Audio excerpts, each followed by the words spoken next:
Hi guys, and welcome back to my channel. Today I am going to do a comparison in between my Garmin Fenix 6X Pro and my wife's Garmin Vivoactive 4S. So the first thing that pops into mind when we look at these watches side by side is the size difference. This watch is more than twice as heavy as this one, with the 85 grams against 40 grams. It is a huge difference. You can feel it when you run, you can feel it when you sleep. I find myself taking this watch off while I sleep because it gets uncomfortable, and while you run, although you don't feel it when you run, but if you take it off and run further, then you definitely feel the difference. So with a bigger size, you have a bigger battery. This watch will last you over 2 weeks, even if you run every single day. And meanwhile this one, if you run every day, you get about 3 or 4 days, which is a huge difference. A couple of interesting things at the back of the watches. When you look at the heart rate sensors, they look identical. So I assume they use the same technology. I can't confirm that for sure, but I think they do. And I tested the watches, and I find the heart rate sensors very accurate, measuring the same heart rate every single time. The other thing is the charging ports. You have the exact same charging cable for both of the watches, so that is a good thing. When you have 2 watches in the same household, you can charge both of the watches with the same cable, so you have 2 cables essentially, which is a positive.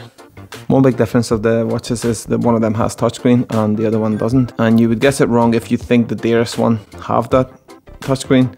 This watch here costs over £600 and this one's 300, so half the price. And the small watch have the touchscreen and the big one doesn't.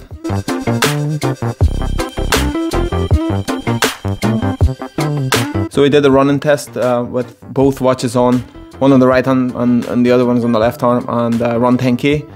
And I compared the data coming off these watches. The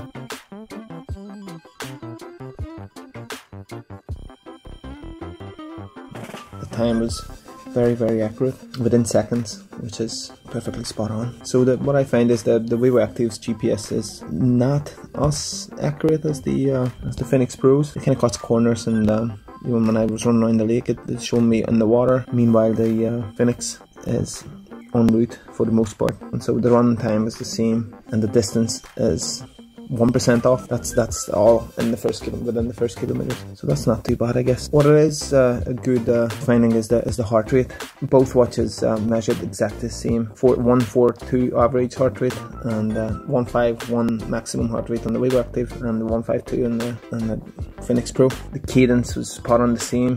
So other differences between the watches include the ability to upload maps into a watch. On the Fenix Pro, you cannot do that on the Vivoactive 4S. The Fenix 6X Pro tells you when it is sunset or sunrise, which can be a useful feature for some people. This is how it looks like, and the Vivoactive can't do that. It also lets you know when a storm is coming. The GPS acquisition is faster on the GPS connection, supposed to be better and faster on the Fenix 6X Pro. Yes, and I find out on my tests as well. GPS seems to be more accurate on the Fenix. So in conclusion, for more than twice the price, you get better GPS, bigger screen, high resolution on your bigger screen, better battery life, and a bigger watch. However, if you choose to buy the smaller watch, you get better comfort, definitely less weight. So you get a really good value when you buy this watch. But if you want to go pro, then you get the Pro.